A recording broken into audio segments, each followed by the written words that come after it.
नमस्कार साथियों, आपकी पहली देसी गौ रसोई यात्रा फिरोजपुर से राजकोट तक। आइए हम सब मिलकर इस यात्रा का अनुभव करते हैं और आनंद उठाते हैं। जय गौ माता।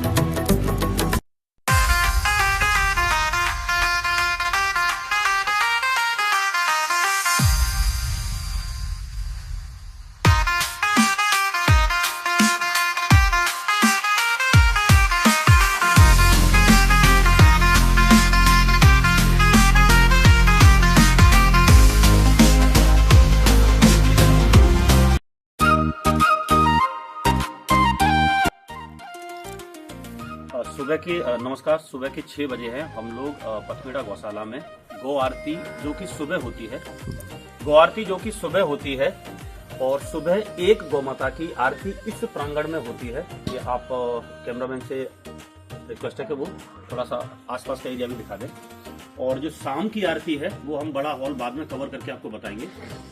यहाँ पे जब आप आरती देखोगे तो उस आरती में आपको गाय के जितने भी नाम हैं, जैसे सुरभि और बहुत सारे पर्यायवाची नाम हैं संस्कृत में, तो वो सब आप शब्दों को सुनने की कोशिश करना जब भी वो आरती करेंगे। और ये एक प्रोसेस है जो वैष्णव परंपरा से निकला हुआ है। हालांकि ये जिस चीज का सिंबल है वो सिंबल ये है कि गौ पूजन का अर्थ होता है कि जब भी आप सुबह 6 बजे, क्योंकि वो रात भर गौ माता खेली रहती है, तो आप सुबह 6 बजे जाते हैं, अपनी गाय को पूरा आप हाथ सहलाते हैं, कोई कीड़ा हो तो उसको छुटाते हैं, उनसे बात करने की कोशिश करते हैं, आलिंगन करने की कोशिश करते हैं, उनसे प्रेम पूर्वक बातें करने की कोशिश करते हैं। असल में गौ पूजन वो होता है, बट इसका एक वैष्णव स्वरूप जो गौ पूजन का है वो हम आज यहाँ पे देखेंगे। हाँ, नमस्कार। इन्हें सूर्य पुत्री कहते हैं। तो सूर्य पुत्री इनको इसलिए कहा जाता है। और जो आप हम्प देख रहे हैं, जो उभरा हुआ पीठ के ऊपर, उसको सूर्य केतु नाड़ी, जो कि जितने भी मिनरल्स होते हैं वो यहाँ पे ये स्टोर करती है। इनके साथ रहने का और सूर्य के साथ क्या नाता है, मैं आपको इस बारे में थोड़ा सा बताना चाहता हूं। सूर्य जो प्रतीक है और सूर्य के कुछ पृथ्वी पे प्रतीक हैं, तो जो इनका दूध है उसका जो पीलापन है और इनके जो घी का जो पीलापन है वो है लिक्विड गोल्ड। लिक्विड गोल्ड है, यानी कि आपको पता है कि जो मेमोरी होती है, जैसे आपके मोबाइल या मोबाइल फोन में मेमोरी है, वो मोबाइल फोन की जो मेमोरी है उसको अच्छे से फ्लो होने के लिए, स्टोर होने के लिए तांबे के, स्टील के, लोहे के, चांदी के, और सबसे ज्यादा पावरफुल होते हैं सोने के तार। तो सोने के तार में सबसे ज्यादा मेमोरी को हम लोड कर सकते हैं। इसका मतलब यह सिद्ध होता है कि जो सोना है, गोल्ड है, वो मेमोरी को स्टोर कर सकता है। तो हम जब कहते हैं कि गाय का जो घी है वो ब्रेन का फूड है, तो ब्रेन का जो असली काम है वो है हमारी मेमोरी को स्टोर करना, ज्यादा से ज्यादा याददाश्त को स्टोर करना अच्छे से। तो हमारे ब्रेन का काम न करना या हैंग हो जाना या चीजों को सोचना समझने की क्षमता जो आपकी खत्म हो जाती है, वो हो जाता है कि आपकी बॉडी से, आपके ब्रेन से लिक्विड गोल्ड खत्म हो रहा है। और वो लिक्विड गोल्ड आपको कहां से मिलेगा? वो देसी गौ माता के सानिध्य से मिलेगा। इनके साथ रहने का फायदा यह है कि आपको घी मिलेगा और दूध मिलेगा। उसमें विटामिन डी, के, ई, ये सब सूर्य के ही एक जो सूर्य की गर्मी से जो रिलीज होते हैं विटामिन, वो वाले ये विटामिन है।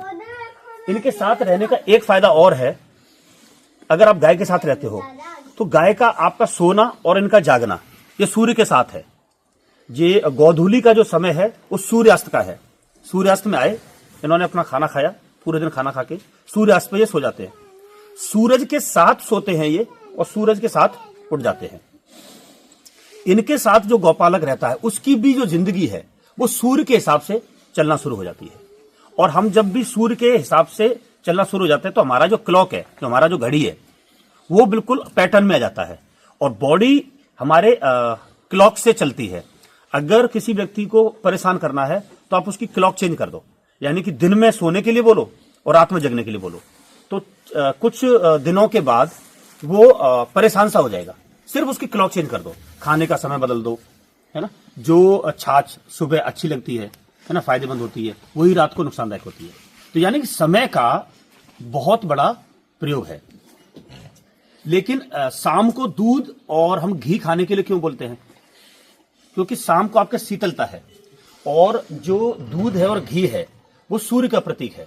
तो जब आपको डाइजेशन में प्रॉब्लम हो, या आपका शरीर ठंडा पड़ रहा हो, या आपका आपके अंदर से ना एनर्जी कम हो, तब आप अगर घी खाते हैं शाम को भी, तो तीनों टाइम अगर आप घी खा सकते हैं। और कोई भी चीज नहीं है जो आपको तीनों टाइम खा सकते हैं। सुबह 4 बजे से लेके और रात के 10 बजे तक आप घी कभी भी खा सकते हैं।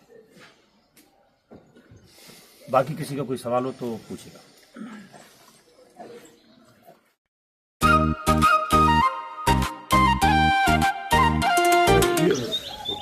हाँ, अभी बताना। ये अष्ट गौ माता का मंदिर है। ये आज से 30 साल पहले अपने कसाई खाने से गौ माता को लेके जा रहे थे, 8 गौ माता। तो यहाँ 700 गौ माता का मंदिर बनाया हुआ है।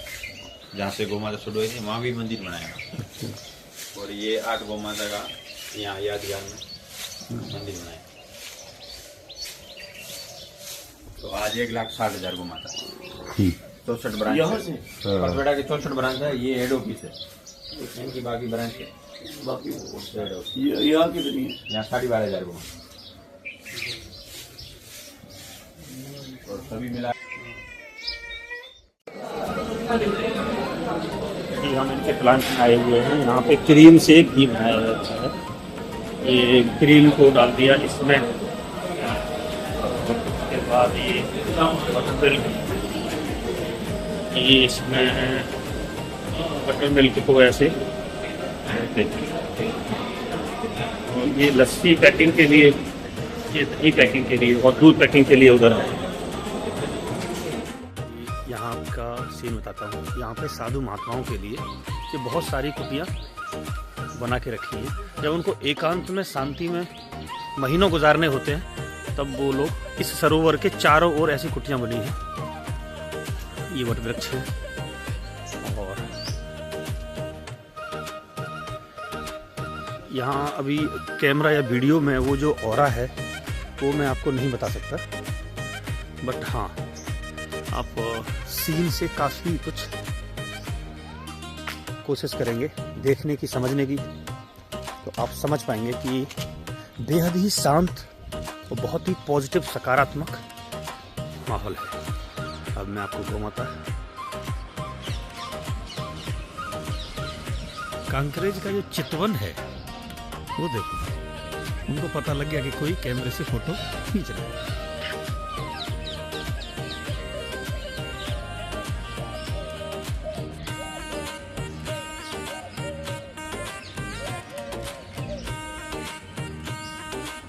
हाँ, पथमीड़ा का ऐसा है कि मेरे शब्दों में अगर पथमीड़ा को आप जानना चाहते हो तो पथमीड़ा है कि जो गाय जिस माहौल में रहनी चाहिए उसको परफेक्ट वही माहौल मिला हुआ है।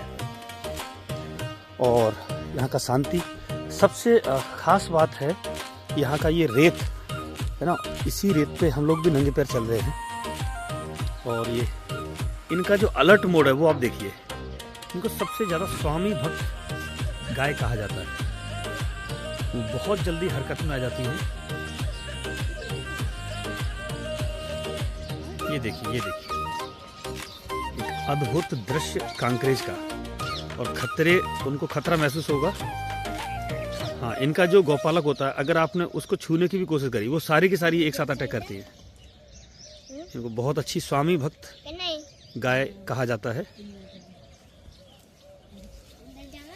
कहाँ? नहीं यार, ये कच्ची कुटियां। किधर चले गए वो लोग? क्या देखने गए वो? ये सरोवर है, और ये सरोवर के तरह का जल इसमें डाला गया। हाँ, जितने भी पवित्र जल है हिंदुस्तान में, 8 पवित्र नदियों का जल इसमें डाला गया है।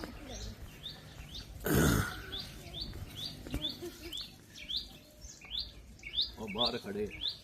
और ये हमारी वृंदा तुलसी।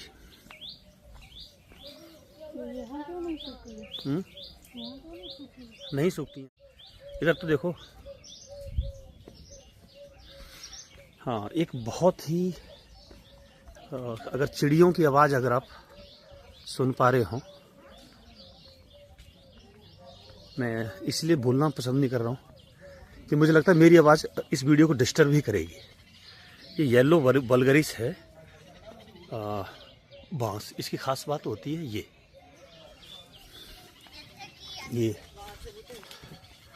महादेव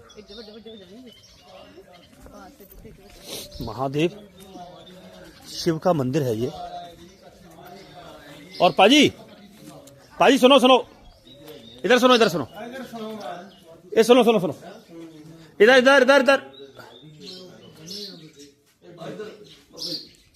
एक मिनट, ये आप देखो, एक अद्भुत चीज दिखाता हूं आपको। आ जाओ।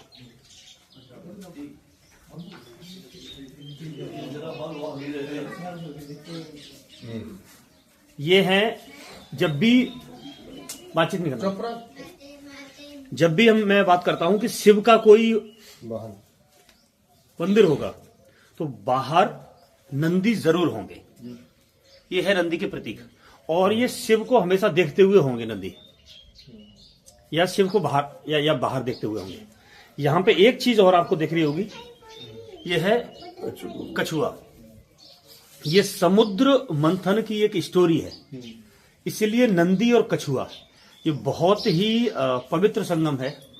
आई थिंक शंकराचार्य जी भी इस मंदिर पर जरूर आए थे, तो वो उनका डीपली क्या है वो मुझे नहीं पता।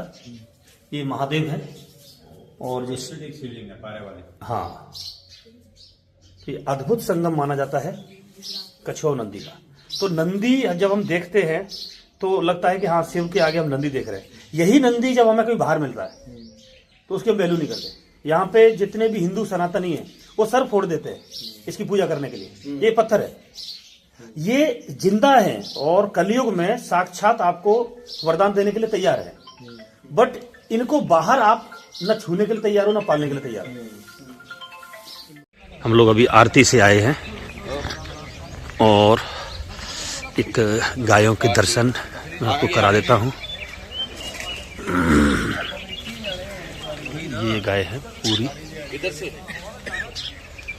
उन्होंने फतेह तो बुलाई नहीं अपन। हाँ, मैं फतेह बुलाया सारे ने। ओ भाई, ये है कांकरेज और ये कांकरेज के सिंग, जो पहचान है इनकी, जो शान है। देखो पर्दे बने ना, मुंह छोटा हो जा रहा है, सेंग बड़े बड़े। हाँ जी। तो ਹੁਣ ਅਸੀਂ चले हैं लंगर च, लंगर जी और पंजाब ब्रिगेड धावा बोल चुकी है लंगर पे।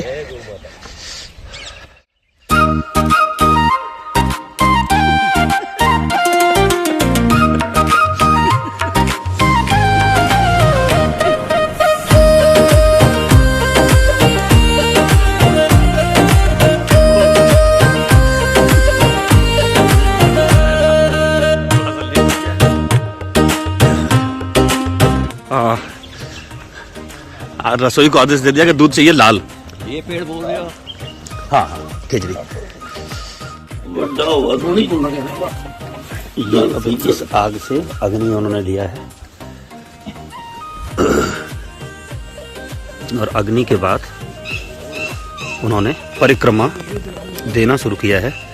स्मोक का होता है कि जो एंटी फंगल लेयर बनाते हैं, गुग्गल धूप।